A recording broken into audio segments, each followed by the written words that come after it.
তুমি তোমার তৃতীয় চ্যাপ্টার উপর পরীক্ষায় যখনই পার্টিসিপেট করবা তখন এই চ্যাপ্টারের উপর তোমার ল্যাকিংস গুলা কি সেটা জানতে পারবা, এবং যত পরীক্ষায় পার্টিসিপেট করবা তুমি তোমার দুর্বল জায়গাগুলো ফাইন্ড আউট করতে পারবা এবং সেগুলো নিয়ে পরবর্তীতে কাজ করতে পারবা। তোমাদের যেটা হয়, পরীক্ষার ডেট দিলে বা পরীক্ষা নেওয়ার কথা বলে তোমরা নাই হয়ে যাও। ঠিক আছে, এই বিষয়টা আমার কাছে খুবই অবাক লাগে। পরীক্ষা মানে হচ্ছে তুমি তোমার উইকনেস গুলা কি সেটা খুঁজে বের করা বা সেটাকে বুঝা যে আমি এটা পারি না বা এটা আমি বুঝি না, এটা নিয়ে আমাকে একটু সময় দিতে হবে, আমাকে কাজ করতে হবে। তুমি যদি মনে করো, এই যেমন বললা তুমি, সবার জন্যই বলছি, এমসিকিউ তে খারাপ করেছো, এখন এটার মানে হচ্ছে এই তোমাকে এমসিকিউর জন্য সময় বেশি দিতে হবে।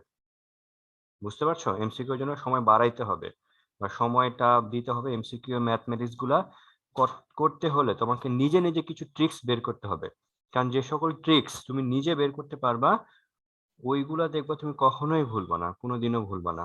ওকে, তোমাদের হোয়াটসঅ্যাপে আজকে দুইটা আমি ছবি পাঠিয়েছি, দুইটা ম্যাথমেটিক্স এর সৃজনশীল কিছু ম্যাথ ছবি পাঠিয়েছি। ওই ম্যাথগুলো আজকে আমি সলভ করব। তার আগে তোমাদের যে হোমওয়ার্ক ছিল, 4টা সৃজনশীল ছিল 2019 সালে, Dhaka board, Comilla board, Dinajpur board আর সিলেট বোর্ড। তো যে হোমওয়ার্ক গুলা ছিল ওই হোমওয়ার্ক গুলা তুমি সবাই করতে পেরেছো কিনা, কার কার স্যার একটা কোয়েশ্চেন ছিল স্যার, সিলেট বোর্ড 2019 এর ঘ। সিলেট বোর্ড 2019 এর ঘ আমি একটু লিখে রাখি এই পাশে ছোট করে, সিলেট বোর্ড 2019 ঘ। ওকে, ঠিক আছে। আর কারো কোনো কনফিউশন, কারো কোয়েশ্চেন? আর যখন যার সাথে কোয়েশ্চেন কথা বলা হয় সেটা অবশ্যই রিপ্লাই দিবা। বলো আহনাফ, তুমি কি হোমওয়ার্ক করছো? জি স্যার। প্রবলেম আছে? এখনো নাই স্যার। এখনো নাই? লাস্ট সৃজনশীল প্রবলেম দেওয়া হয়েছিল। আচ্ছা, ঠিক আছে। দীপা, মাঝারুল, নুজহাত, তাওমিদ, বলো তোমরা কি হোমওয়ার্ক করেছো? জি স্যার। কোনো প্রবলেম আছে? এখনো পর্যন্ত হয় নাই স্যার। এখনো পর্যন্ত হয় নাই মানে কি? 4টা সৃজনশীল ছিল, ওই 4টা সৃজনশীলে কোনো প্রবলেম ফেস করো নাই? না স্যার, সিলেট বোর্ডের ঘটা ছাড়া সবগুলা করেছি। ওকে, থ্যাংক ইউ। আর বাকিরা, তাওমিদ, নুজহাত, তোমাদের কি অবস্থা? স্যার করেছি। স্যার আমি করেছো? লাস্ট দুইটা ক্লাস করি নাই টোটালি। স্যার কালকে করব। স্যার বাসায় ব্যস্ত ছিলাম এই কারণে স্যার। হুম, আচ্ছা ঠিক আছে। এখন কে কতটুকু করেছো বা করো নাই সেটা তো আমার আসলে তোমার খাতায় এই মুহূর্তে চেক করা সম্ভব হচ্ছে না। আমি ধরে নিচ্ছি তোমরা আমার সাথে সঠিক কথাই বলছো বা সত্যটাই বলছো। ওকে, তা আমরা সিলেট বোর্ড 2019-এর ঘ নাম্বারটা একটু করার চেষ্টা করছি, আসো। তো কোয়েশ্চেনটা কোথায় আছে? Desktop, chapter wise, second part. ঠিক আছে, আমরা সিলেট বোর্ড কোয়েশ্চেন দেখতে পাচ্ছ আমি সবাই, রাইট? কি বলা হয়েছে যে স্বাভাবিক তাপমাত্রায় 25°C তাপমাত্রা টংস্টেন তারের রোধ হচ্ছে কি 65 ওহম। এরূপ তার দিয়ে দুইটি ইলেকট্রিক হিটার এর কুণ্ডলী তৈরি করে বৈদ্যুতিক লাইনের 220 ভোল্টের সাথে সমান্তরালে যুক্ত করা হলো। ঠিক আছে, এরূপ তার দিয়ে দুইটি বৈদ্যুতিক হিটার এর কুণ্ডলী তৈরি করে তার দিয়ে বৈদ্যুতিক হিটারের কুণ্ডলী তৈরি করে সমান্তরাল যুক্ত করা হলো। এতে কুণ্ডলী তারের তাপমাত্রা এরকম উন্নতি হলো। প্রথম কুণ্ডলী তারের দৈর্ঘ্য হচ্ছে এরকম আর দ্বিতীয় কুণ্ডলী তুলনায় দ্বিগুণ। এখানে হচ্ছে কি দুটি শব্দটা একটু পরে আগে চলে আসছে। এখানে হচ্ছে দুইটি কুণ্ডলী তৈরি করা হয়েছে, একটি বৈদ্যুতিক হিটারে দুইটি কুণ্ডলী তৈরি করা হয়েছে। বুঝতে পারছো? এখন বলেছে কোন কুণ্ডলীতে বেশি তাপ উৎপন্ন হবে গাণিতিক বিশ্লেষণ সহ মন্তব্য করো। ওকে, তাপ শক্তি জানতে চেয়েছে। তো এইখানে আমাদেরকে যেটা করতে হবে যে আমাকে তাপ শক্তি জানতে চেয়েছে, মানে হিট এনার্জি, এনার্জি মানে কি পাওয়ার ইনটু সময়। তো আমরা আসো ম্যাথটা শুরু থেকে ভালো মতো করার চেষ্টা করি, খুব মনোযোগ দিয়ে দেখবা এবং ভেঙে ভেঙে আমি কাজগুলো করবো। যার যেখানে কনফিউশন থাকবে অবশ্যই আমাকে জিজ্ঞেস করবা। সিলেট বোর্ড 2019 4 নাম্বারটা করতে চাচ্ছি। আমাদের হচ্ছে গিয়ে কি একটা কুণ্ডলী তৈরি করা হয়েছে, এরকম একটা কুণ্ডলী। ঠিক আছে, এখানে একটা কুণ্ডলী, আরেকটা কুণ্ডলী তৈরি করা হয়েছে। এই দুইটা কুণ্ডলী হচ্ছে কিসের তৈরি? তামার তার দিয়ে তৈরি। এখন এই দুইটা কুণ্ডলী পরস্পর সমান্তরাল, টাংস্টেন। হ্যাঁ টাংস্টেনের তার দিয়ে তৈরি। এই দুইটা কুণ্ডলী পরস্পর সমান্তরালে রেখে একে কত সাপ্লাই করা হয়েছে? 220 ভোল্ট একটা উৎসের সাথে সংযুক্ত করা হয়েছে। ঠিক আছে, 200 আর হচ্ছে তারের তাপমাত্রা 250 ডিগ্রি সেলসিয়াসে উন্নতি করা হয়েছে। আর যেটা বলে দেওয়া আছে, প্রথম কুণ্ডলীর দৈর্ঘ্য আর ব্যাস দ্বিতীয় কুণ্ডলীর তুলনায় দ্বিগুণ। তো আমাদেরকে এখন দেখতে হবে যে প্রথম কুণ্ডলীতে রোধের মান কত, দ্বিতীয় কুণ্ডলীতে রোধের মান কত, সেটা আমাকে জানতে হবে। আমি উপরেরটাতে ধরে নিলাম প্রথম কুণ্ডলী, তার রোধের মান হচ্ছে R1, আর এটা হচ্ছে দ্বিতীয় কুণ্ডলী, তার হচ্ছে রোধের মান হচ্ছে R2। এখন আমি যদি দুইটাই যেহেতু তার দিয়ে তৈরি, তো R1 এর বদলে আমি কি লিখতে পারি? R1 এর বদলে আমি লিখতে পারি রো কি L1 এল বাই কত? Divide by A1। A1। এবং এবং আমি দ্বিতীয় কুণ্ডলীর জন্য লিখতে পারি কি? R2 এর বদলে লিখতে পারি রো L2 বাই কত? A2। আচ্ছা, রো এর বদলে রো থাকবে। এবার L1 এর বদলে আমি L1 লিখলাম, এটা A1 এর বদলে আমি লিখতে পারি কি? R1 square. আর এইখানে আমি রো এর বদলে রো লিখবো, L2 এর বদলে L2 লিখবো, এখানে লিখতে পারি কি? পাই R2 স্কয়ার। ওরা বলেছে যে প্রথম কুণ্ডলীর দৈর্ঘ্য আর ব্যাস দ্বিতীয় কুণ্ডলীর দৈর্ঘ্য আর ব্যাসের তুলনায় দ্বিগুণ। তাহলে প্রথম কুণ্ডলীর যে দৈর্ঘ্য, এটাকে আমি বলতে পারি 2L1, আর প্রথম কুণ্ডলীর ব্যাসার্ধ 2R2। বলো, ওরা কোশ্চেনে বলে দিয়েছে ব্যাস হচ্ছে দ্বিগুণ, তাহলে ব্যাস যদি দ্বিগুণ হয় ব্যাসার্ধ কি দ্বিগুণ হবে না? জি রাইট, স্যার। হবে। কিন্তু আমরা কোশ্চেনে কিভাবে লিখবো? অ্যান্সারে আমাদের খাতায় কিভাবে লিখবো? আমরা লিখবো যে D1 হচ্ছে গিয়ে, D মানে ডায়ামিটার, এটা হচ্ছে গিয়ে কত? 2D2। অতএব R1 সমান সমান কত? 2R2। আমরা অবশ্যই বলে নিব যে L1 কে, L2 কে, সরি এটা হচ্ছে L2 হবে, এটা L1 কে, L2 কে এটা বলে নিব, D1 কে, D2 কে এবং R1 কে, R2 কে এদের পরিচয় আমরা দিয়ে নিব, কারণ এবং সাথে সাথে R1 কে, R2 কে আমরা ক্যালকুলেশন করে নিব এবং পরিচয় দিয়ে নিব।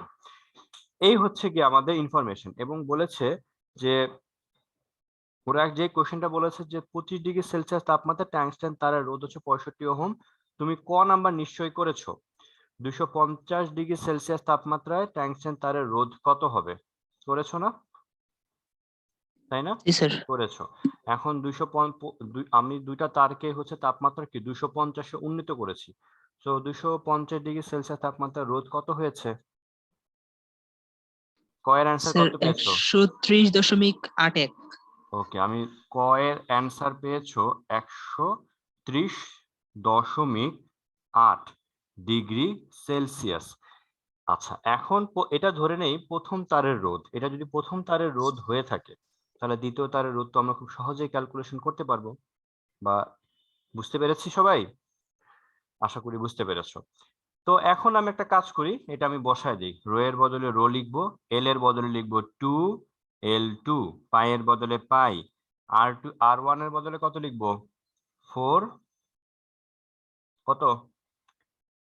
R2 square. আমি কি ভুল লিখেছি?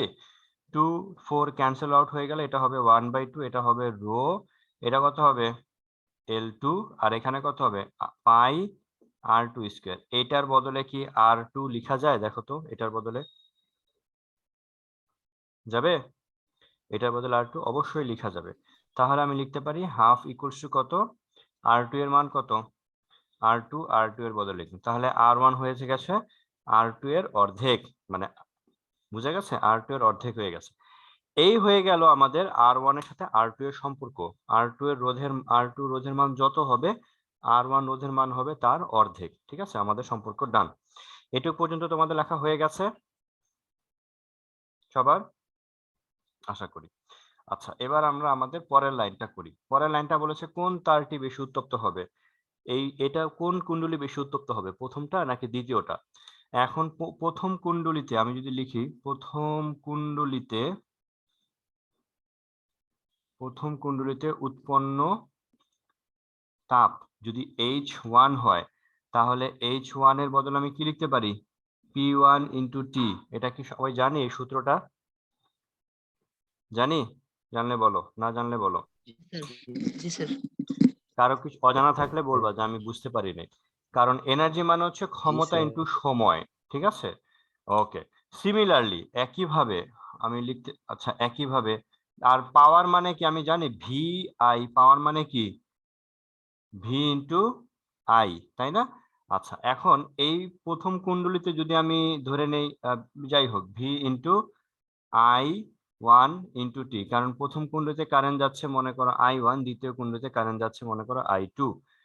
আচ্ছা, তাহলে আমি আই ওয়ান এর বদলে কি লিখতে পারি ভি বাই আর ওয়ান প্রথম কুণ্ডলীর জন্য, আর এখানে টি, এটাকে লেখা যাবে V square divided by R one into টি।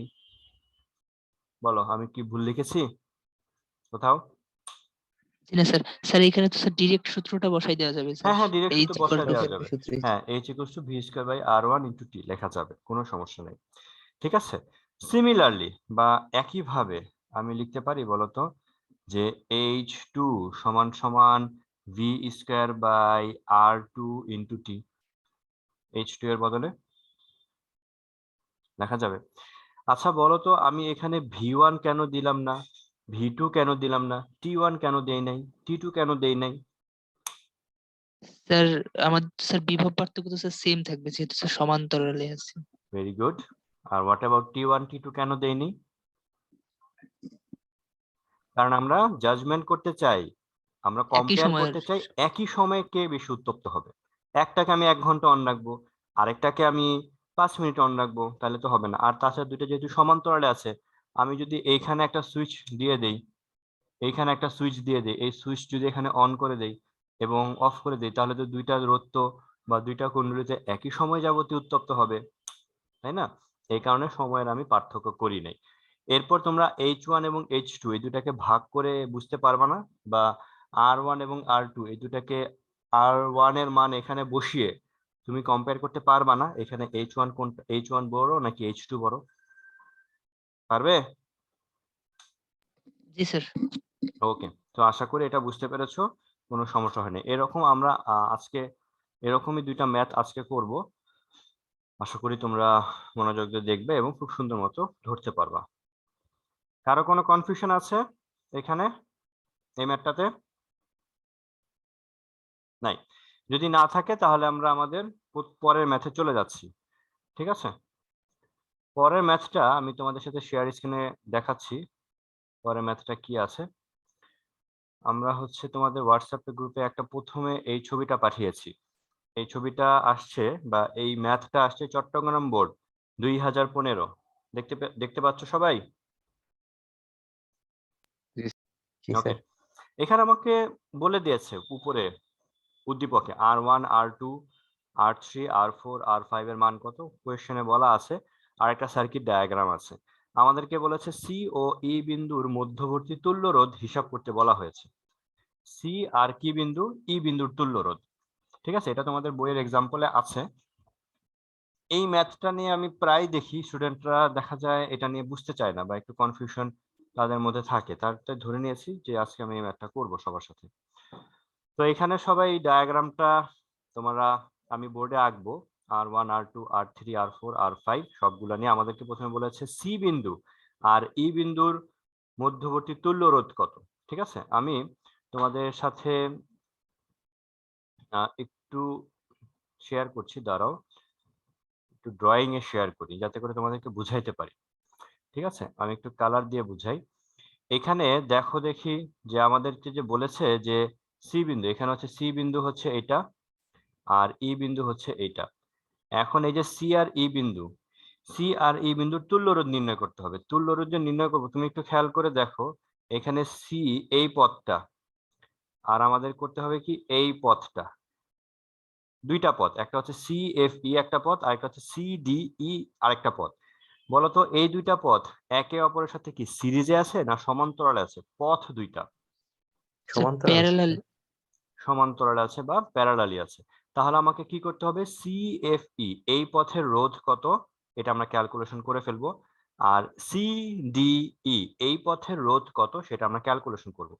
সিএফই পথের রোধ আর সিডিই পথের রোধ এই দুইটা পথের রোধ কি সমান্তরালে আছে না সিরিজে আছে? সমান্তরালে আছে, তাই না? সিএফই পথের রোধ আর সিডিই পথের রোধ। তারপর আমরা আমাদের মতো ক্যালকুলেশন করবো। আমি একটু বোর্ডে আলোচনা করতে চাচ্ছি, সবাই একটু মনোযোগ দিয়ে দেখো। খুবই ইম্পর্টেন্ট একটা কোয়েশ্চেন, ঠিক আছে? ওকে, এটা হচ্ছে গিয়ে চট্টগ্রাম বোর্ড আসছে, চট্টগ্রাম বোর্ড 2015-তে আসছে। ওকে, তোমরা দেখতে পাচ্ছ। তো আমি শুধুমাত্র ক নাম্বারের ম্যাথটা যেটা আছে সেটুকু করার জন্য শুধু এইটুকু ডায়াগ্রামটা প্লট করতেছি, ঠিক আছে? এই হচ্ছে আমি শুধু ওই বক্সটুকু অঙ্কন করতেছি। এটা হচ্ছে সি ডি, এটা হচ্ছে সিএফই, সরি এটা হচ্ছে সিএফই আর এটা হচ্ছে সিডিই। আচ্ছা, সিএফই পথে আছে 4 ওহম, আর আর4 এটা হচ্ছে গিয়ে 50 ওহম এখানে যুক্ত আছে, আর এই পথে আছে হচ্ছে গিয়ে 75 ওহম, ঠিক আছে? আচ্ছা, বলো তো আর অফ সিএফই, ঠিক আছে? এই পথে যে দুইটা রোধ দেখতে পাচ্ছি 50 আর 75, সিএফই পথে, এই সিএফই পথে 50 আর 75 এটা কি শ্রেণীতে আছে না সিরিজ এই সমান্তরালে আছে? সিরিজে আর সমান্তরালে? শ্রেণীতে। শ্রেণীতে, সিরিজে। তাহলে কত হবে? সিএফই পথের তুল্য রোধ কত হবে? 50 125 plus 75 ohm, that means 125 ohm, ঠিক আছে? 125 ওহম। আচ্ছা, কেউ কি কানেকশনে জয়েন করতে কি কারো কোনো প্রবলেম হচ্ছে তোমাদের এরকম? ওকে, ঠিক আছে। ওকে, তো যাই হোক, এবার দেখো আর সিডিই এই পথের রোধ কত বলো তো? সিডিই এই পথের রোধ কত? 0। শূন্য শূন্য। স্যার। কেন? কারণ কোনো রোধ নাই যেহেতু, তাহলে শূন্য হবে। এখন এই রোধ আর সিএফই আর সিডিই এই দুইটা রোধ কি সমান্তরালে আছে না সিরিজে আছে? প্যারালালি। সমান্তরাল স্যার। তাহলে এই সি বিন্দু আর ই বিন্দু আমাদেরকে বলেছে যে সি বিন্দু আর ই বিন্দু এই দুইটা পথের তুল্য রোধ কত? তাহলে আমি লিখতে পারি যে 1/RCE সমান সমান 1/125 প্লাস 1/0 লেখা যাবে? লিখতে পারবো তো নাকি? লিখতে জি পারবো। স্যার। 1/125 কি? অনেক ছোট একটা সংখ্যা, আর 1/0 কি? অনেক বিশাল একটা সংখ্যা, অসীম। অসীমের সাথে তুমি যদি এটা ছোট সংখ্যাটা গুণ দাও, যোগ দাও, তাহলে কি হবে? অসীমই থাকবে। তাহলে আমি সমান সমান কি এখানে অসীম লিখতে পারি? চিহ্নটা লিখে ব্র্যাকেটে লিখে দিব আমরা অসীম, মানে চিহ্নটা অসীম। এখন যদি এটাকে আমি উল্টায় দেই আর সিই, তাহলে এটা কত হবে? 1/ইনফিনিটি, 0। শূন্য, 0 হয়ে যাচ্ছে। তাহলে আমাদেরকে বলেছে ক নাম্বারে সি বিন্দু আর ই বিন্দুর তুল্য রোধ কত? তাহলে সি আর ই বিন্দুর তুল্য রোধ কত? 0। এ হয়ে গেল আমাদের ক এর অ্যান্সার। কারো কোনো কনফিউশন থাকলে বলো। আছে? থাকলে বলো, আশা করি নাই। তো এই হয়ে গেল আমাদের ক এর অ্যান্সার। এবার আমরা খতে চলে যাচ্ছি, ঠিক আছে? তোমাদের সাথে কোয়েশ্চেনটা আমি আরেকটু শেয়ার করি। ওকে, দেখতে পাচ্ছ যে খ নাম্বার, আবার ডায়াগ্রামটাতে আমি আসছি। ওরা বলেছে R1 এবং R5 এর মধ্যে প্রবাহ মাত্রা একই হবে কিনা গাণিতিক বিশ্লেষণ করে মতামত দাও। R1 এবং R5, এখন একটু খেয়াল করে দেখো তো, আমরা যে এখানে ডায়াগ্রামে যে প্লট করেছি, তোমরা কি মাউসের কার্সর দেখতে পাচ্ছ? মাউস যে নড়াচড়া করছে? জি স্যার। ওকে, আচ্ছা, সি আর ডি এই পথে কি কোনো রোধ আছে সি থেকে ডি পর্যন্ত? জি না। নাই। তাহলে সি বিন্দু আর ডি বিন্দু একই বিন্দু। ডি বিন্দু আর ই বিন্দু, এই ডি ই এর মধ্যে কোনো রোধ আছে? নাই কিন্তু। জি তাহলে আমি বলতে পারি এখানে স্যার। সি বিন্দু, ডি বিন্দু, ই বিন্দু একই বিন্দু। ওকে, আমি একবার যে কাজটা করতে যাচ্ছি, এই ডায়াগ্রামটা একবার হুবহু বোর্ডে ড্র করব, তারপর এই ডায়াগ্রামটাকে আমরা আমাদের মনের মতো করে ড্র করব, সহজ করে ড্র করব, যাতে করে তোমরা সমাধান করতে পারো খুব সহজে, ঠিক আছে? জটিলতার মধ্য দিয়ে যাতে না যেতে হয়। ওকে, তো দেখো এখানে যে ডায়াগ্রাম আছে, কোশ্চেনের ডায়াগ্রামটাকে আমি একটু সহজ করে প্লট করতে চাই। কোশ্চেনে যে ডায়াগ্রামটা আছে, এখানে একটা ব্যাটারি ছিল, এই ব্যাটারির সাথে এখানে ছিল R1, এখানে ছিল R2, এইখানে ছিল R3, R3 এর সাথে ছিল R4, R4 এর সাথে ছিল এখানে R5। এই ওকে, এইখানে আমার বিন্দুগুলো ছিল, এটা হচ্ছে এ বিন্দু, এই বিন্দুটা ছিল হচ্ছে গিয়ে বি বিন্দু, এটা ছিল সি বিন্দু, এটা হচ্ছে ডি বিন্দু, এটা হচ্ছে ই বিন্দু, এটা হচ্ছে F, and here it is G. আচ্ছা, তাহলে বলো দেখি, এইখানে এই সি বিন্দু আর ডি বিন্দুর মাঝখানে কোনো রোধ নাই, তাহলে সি বিন্দু আর ডি বিন্দু একই বিন্দু। ডি এর সাথে এ এর কোনো রোধ নাই, তাহলে এই তিনটা বিন্দুকে আমি একটা বিন্দু দিয়ে পরিচয় দিতে চাই, পারবো? মানে করা জি যায় স্যার। কিনা? জি স্যার। অবশ্যই। আবার দেখো, এখানে জি বিন্দু আর এফ বিন্দু, এই দুইটা বিন্দুর মাঝে কোনো রোধ নাই, তাহলে জি বিন্দু আর এফ বিন্দু দুইটা বিন্দু না লিখে কি আমি একটা বিন্দু লিখতে পারি না? অবশ্যই পারি। তাহলে দেখো তো, এই ডায়াগ্রামের পরবর্তী ডায়াগ্রামটা কি দেখতে এরকম লেখা এভাবে ড্র করা যায় কিনা? আমি একটা ব্যাটারি ড্র করলাম, এই ব্যাটারির পজিটিভ টার্মিনাল গিয়েছে এ বিন্দুতে, এই যে আমি মনে করি এখানে আমি এ বিন্দুটা ড্র করলাম, এ থেকে একটা রোধ গিয়েছে, এটা হচ্ছে R1, এটা হচ্ছে R2, এটা হচ্ছে R1, এটা হচ্ছে R2, এবং R2 এর পরে এটা, R2 এর পরে যে বিন্দুটা আছে সেটা হচ্ছে কি আমাদের বি বিন্দু। বি আর সি, এই দুইটা বিন্দু দেখো আবার কোনো রোধ নাই, তাহলে বি বিন্দু যা কথা সি বিন্দু একই কথা, তাহলে শুধু শুধু আমার সি বিন্দু দেওয়ার দরকার নাই। তাহলে এবং এই যে রোধ R3, R4 এবং R5, এই তিনটা রোধ কি সমান্তরালে আছে না? দেখো তো। জি জি স্যার। স্যার। ওকে, তাহলে সমান্তরালে থাকলে আমি এই তীরটাকে এইভাবে লিখে ফেলি, একটা হচ্ছে এদিকে, আর একটা হচ্ছে এইটা, আর একটা হচ্ছে এইটা। এটা হচ্ছে আমাদের জন্য R4, এটা সরি, এটা হচ্ছে আমাদের জন্য R3 ধরলাম, এটা হচ্ছে R4, এন্ড এইটা হচ্ছে R5, যুক্ত হয়ে তারা ব্যাটারি নেগেটিভে কানেকশন হয়েছে। বুঝতে পারছি? ওকে, এই হয়ে গেল, কারণ দেখো তার আর আর বি বিন্দুর সাথে সি বিন্দু, তাহলে এটাই হচ্ছে R4 এর বি বিন্দু। বি সি ডি ই এরা সবাই একই বিন্দু, এই যে বি সি ডি এরা সবাই একই বিন্দু, এরা সবার বদলে আমি বি লিখেছি। আর জি আর এফ এর বদলে এইটা হচ্ছে আমাদের জন্য কি বিন্দু? এফ বিন্দু আমি বলতে পারি। সবাই ক্লিয়ার? এখন দেখো, এই ডায়াগ্রামটা দেখতে অনেকটা সহজ মনে হচ্ছে। এটা হচ্ছে R1, এইটা হচ্ছে R4, আর এইটা হচ্ছে আমাদের ব্যাটারি। জি স্যার। ঠিক আছে, ব্যাটারির ইয়ে হচ্ছে গিয়ে 6 ভোল্ট। ওকে, এখন আমাদেরকে ক্যালকুলেশন করতে হবে R1 এবং R5 এর মধ্য দিয়ে একই পরিমাণে তড়িৎ প্রবাহিত হচ্ছে কিনা। তো আমরা কি করি, ব্যাটারি যেই কারেন্ট সাপ্লাই করবে ওই কারেন্টটাই কি R1 এর ভিতর দিয়ে যাবে না? তাই না?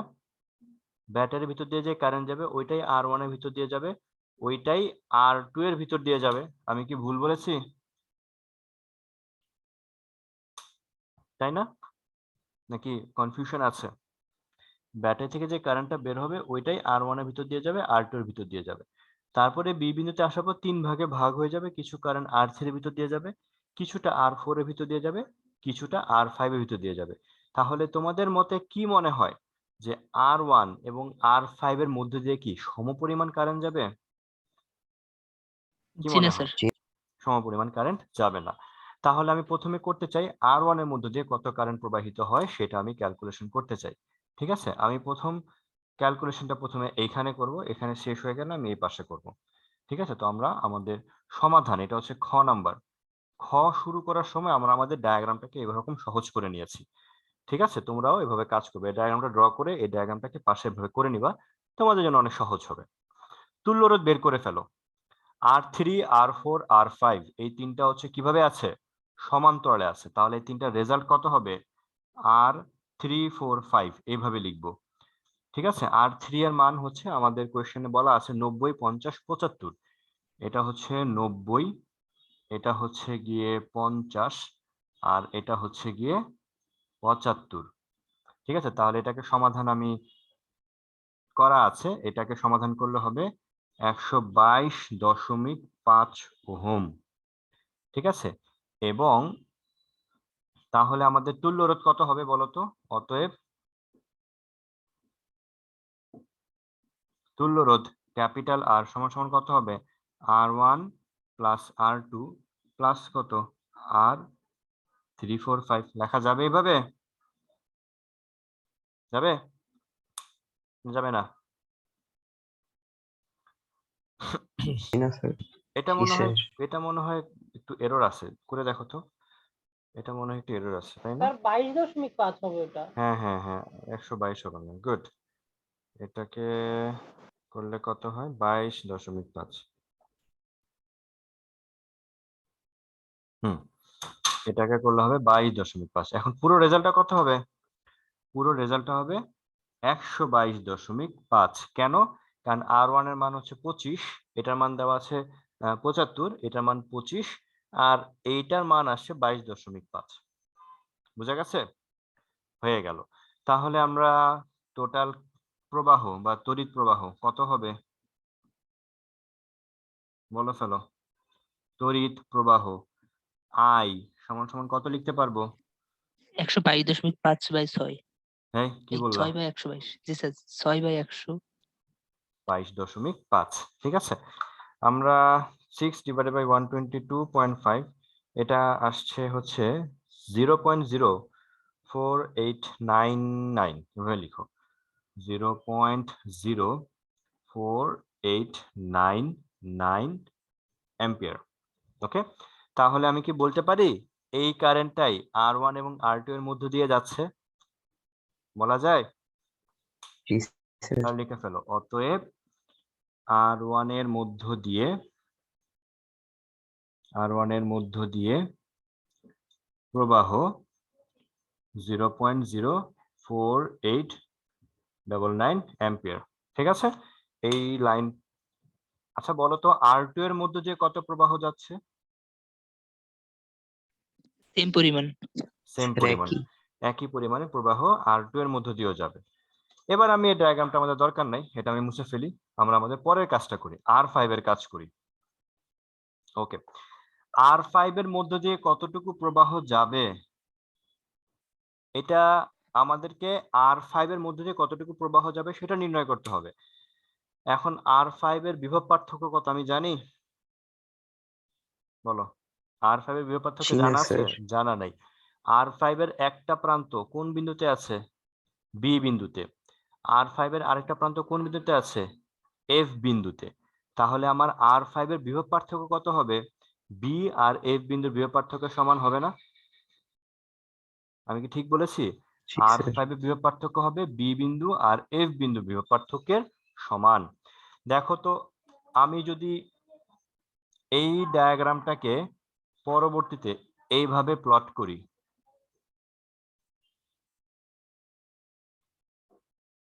R345, এটা হচ্ছে B বিন্দু, এটা হচ্ছে F বিন্দু, এটা হচ্ছে R2, এটা হচ্ছে R1, এটা হচ্ছে গিয়ে 6 ভোল্ট।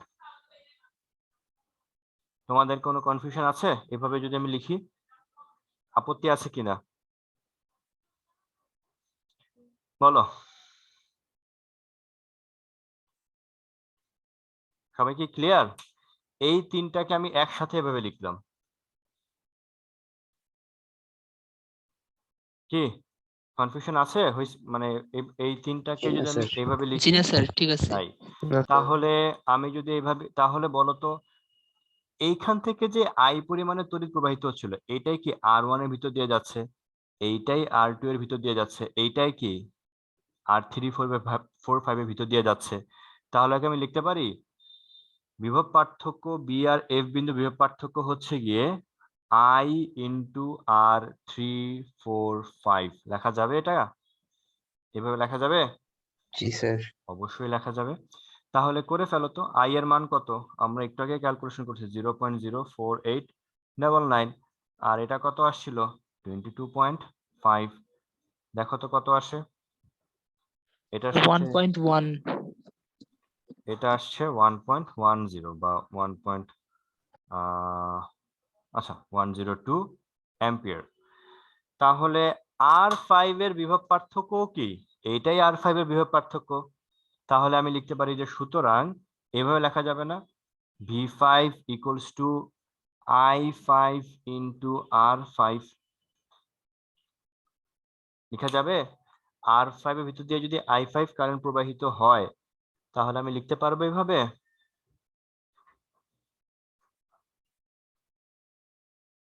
আই থিঙ্ক লেখা যাবে। তাহলে I5 করে ফেলো, কত হয়? এটা হবে 1.102। R5 এর মান আমাদের কোশ্চেনে বলা আছে, সেটা মনে হয় কত? R5 এর মান হচ্ছে 75। কত হয় চেক করো। এটাকে আমরা স্যার আমার আসছে তো স্যার 0.01467। ভেরি গুড, 0.1467, আমারও এটাই আসছে। 0.0147 অ্যাম্পিয়ার এই কারেন্টে আসছে। তার মানে আমি দেখতে পারলাম R1 এর মধ্য দিয়ে তড়িৎ প্রবাহ আর R5 এর মধ্য দিয়ে তড়িৎ প্রবাহ অবশ্যই সমান আসবে না, বা সমান আসে না। ম্যাথটা সবাই বুঝতে পেরেছি? জি স্যার। কারো কোনো কনফিউশন আছে? আশা করি নাই। ওকে, তো এই হচ্ছে কি আমাদের এই ম্যাথটা আমরা করতে পারলাম। এটা আমরা আরেকটা ম্যাথ আছে, ওইটা আমরা করব। তো ভেঙে ভেঙে করলাম, একটু সময় নিয়ে করলাম, একটু বারবার অনেকগুলো কথা বলে বলে করতেছি, যাতে করে তোমরা মনোযোগ দিয়ে ধরতে পারো। যদি R4 এর মধ্য দিয়ে তড়িৎ প্রবাহ নির্ণয় করতে বলতো, আমি দেখতাম R4 এর বিভব পার্থক্য হচ্ছে B বিন্দু আর A বিন্দু বিভব পার্থক্য। তখন আমি এইভাবে বিভব পার্থক্য ক্যালকুলেশন করে এইভাবে লিখতাম R4 into I4 into R4। যদি বলতো R3 এর মধ্য দিয়ে বিভব পার্থক্য, তখন আমি কি করতাম, R3 ও B বিন্দুর সাথে আর F বিন্দুর সাথে কানেক্টেড আছে, তাহলে R3 এর বিভব পার্থক্য হচ্ছে B বিন্দু আর F বিন্দু বিভব পার্থক্যের সমান হতো। বুঝে গেছে? ঠিক একইভাবে আমি সমাধান করতে পারতাম। তো আশা করি তোমরা এই ম্যাথটা বুঝতে পেরেছো। আমি পরের ম্যাথে চলে যাচ্ছি। পরের ম্যাথটা কি আছে তোমরা একটু দেখো। এই ম্যাথটা আছে ঢাকা বোর্ড 17। এখানে বলা আছে ম্যাথটা, এই ম্যাথটা একটু ক্রিটিক্যাল আছে। 22-এর সরি, এখানে বলে দেওয়া আছে যে বিভিন্ন ধরনের রোধ আছে, এখানে ডাব্লিউ লেখা আছে, ভুল আছে না একটু ডায়াগ্রামে নাকি জি নাই? স্যার, ওখানে আছে, ওহম হওয়ার কথা। এটা ওহম হওয়ার কথা। ঠিক আছে, এগুলো একটু কারেকশন করে নিবা। তো ক নাম্বারটা তো পারবা নাকি? বর্তনী প্রবাহ মাত্রা নির্ণয় করো। পারবা না ক নাম্বারটা? পারবা? জি স্যার, জি করে স্যার। 3 ফেলো, অ্যাম্পিয়ার আসতেছে। ক্যালকুলেটর হাতে নাও, করে ফেলো, খুব সহজে দেখতে পাচ্ছি আমরা।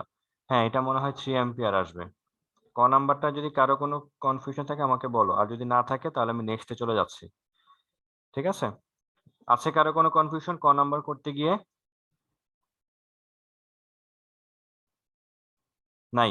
ওকে, যদি না থাকে তাহলে তো ভালো, আর থাকলে অবশ্যই বলবা, কারণ অনেকেই আবার কি করো, ক্লাস শেষ হওয়ার পর আমাকে আবার মেসেজ দেয়, স্যার আমি এটা এই ম্যাথটা বুঝি নাই। তা সবার সামনে বলতে তোমার লজ্জাটা কোথায়? কেউ তো তোমাকে এখানে লজ্জা দিচ্ছে না, বা কেউ তো তোমাকে বকা দিচ্ছে না। আমি নিজেই তোমাদেরকে বারবার জিজ্ঞেস করতেছি যে কোথায় প্রবলেম আছে। এখন না বললে কিন্তু ইয়ে করতে পারবো না। ঠিক আছে? যেমন তোমাদের ব্যাচেরই একজন স্টুডেন্ট, নাম বলবো না, তার গার্ডিয়ান আমাকে ফোন দিয়েছিল, যে বললো যে স্যার ও তো ফিজিক্সে এরকম ভালো রেজাল্ট করতে পারে নাই, পাশ করেছে ঠিকই কিন্তু ভালো রেজাল্ট করতে পারে নাই। তো এখন সে সমস্যা কি? তো আমি যতটুকু তাকে অবজার্ভ করে বুঝেছি, সে কোয়েশ্চেন কম করে। ঠিক আছে, চুপচাপ থাকে, দূরে দূরে থাকে, হাইড হয়ে থাকে, বুঝলেও হ্যাঁ বলে, না বুঝলেও হ্যাঁ বলে।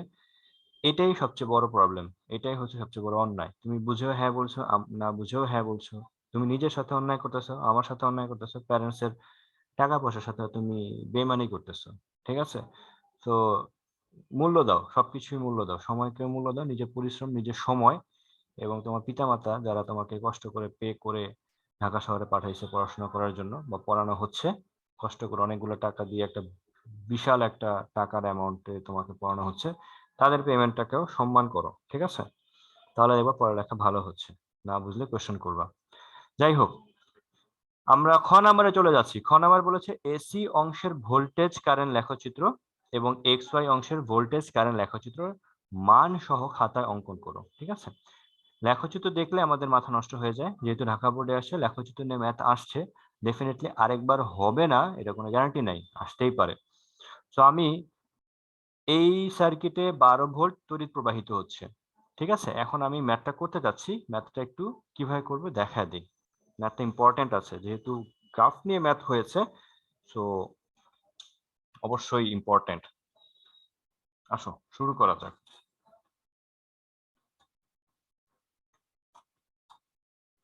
তোমাদের যারা তোমাদের ফিজিক্স খাতা দেখতে চাও, তাদের ফিজিক্স খাতা হচ্ছে কলেজ খুললে যেদিন প্রথম ফিজিক্স ক্লাস থাকবে সেদিন আমি খাতা নিয়ে আসবো, ঠিক আছে। সেদিন তোমরা তোমাদের খাতা দেখে নিবা, ওকে। আর যে ওই দিন হচ্ছে গিয়ে যার যেখানে প্রবলেম আছে সেটা যেখানে যে ভুল করেছো সেটা আমি ক্লাসে ডিসকাস করবো ডিরেক্টলি, ওকে। আচ্ছা ঠিক আছে, সো এটা একটু শুরু করা যাক পরের ম্যাথটা। এখানে যে ম্যাথটা ছিল, এই ম্যাথটা হচ্ছে একটা রোধ, এইখানে আরেকটা রোধ, এটার সাথে আরেকটা রোধ, এবং এটার সাথে আরেকটা রোধ যুক্ত আছে, এবং এখানে একটা ব্যাটারি যুক্ত আছে, ওকে। আমি এখানে এটা হচ্ছে গিয়ে R1, এটা হচ্ছে গিয়ে 2 ওহম, এটা হচ্ছে গিয়ে R2, এটার মান দিয়েছে ওরা 4 ওহম, এটা হচ্ছে গিয়ে R3, এটা হচ্ছে গিয়ে 3 ওহম, আর এর পরেরটা হচ্ছে গিয়ে R4, এটা হচ্ছে গিয়ে 2 ওহম, আর সাপ্লাই করছে ব্যাটারি সেটা হচ্ছে গিয়ে 12 ভোল্ট। আর এইটা হচ্ছে গিয়ে এ বিন্দু, আর এইটা হচ্ছে গিয়ে আমাদের জন্য সি বিন্দু, এইটা হচ্ছে আমাদের এক্স বিন্দু, আর এইটা হচ্ছে আমাদের ওয়াই বিন্দু। আমি এক্স আর ওয়াই বিন্দু যেটা আছে সেটাকে ডিফারেন্ট একটা কালার দিয়ে ইন্ডিকেট করতেছি, এক্স আর ওয়াই, ওকে। এখন বলো দেখি এক্স ওয়াই অংশে রোধের কোন কোন রোধটা কানেকশন আছে, এক্স আর ওয়াই অংশে কোন কোন রোধ কানেকশন আছে বলতে পারবা? স্যার R1 আর R2। R1 এবং R2। আর এসি অংশে কোন কোন অংশ কানেকশন আছে? স্যার তিনটাই, কোনটা কোনটা? এই চারটা স্যার, R1, চারটা। R2, R1 R2 R3, R4, R4। সবগুলাই কানেকশন আছে। আমাকে এখন কি করতে হবে কি, আমি যদি ব্যাটারি সুইচ অন করি তাহলে কি সবগুলোর ভিতরে কি কারেন্ট প্রবাহিত হবে। এখন আমাকে দেখতে হবে যে আমি এই এই এই পথ দিয়ে কতটুকু কারেন্ট যায়, আর এই পথ দিয়ে কতটুকু কারেন্ট যায়, এই কারেন্টটা ক্যালকুলেশন করে আমাকে একটা গ্রাফ প্লট করতে হবে, ঠিক আছে। আচ্ছা ঠিক আছে। আচ্ছা এসি অংশ দিয়ে যে কারেন্টটা যাবে সেই কারেন্টটা কি 12 ভোল্ট যেটা সাপ্লাই করবে ওইটাই প্রবাহিত হবে না এসি এর মধ্য দিয়ে? দেখো তো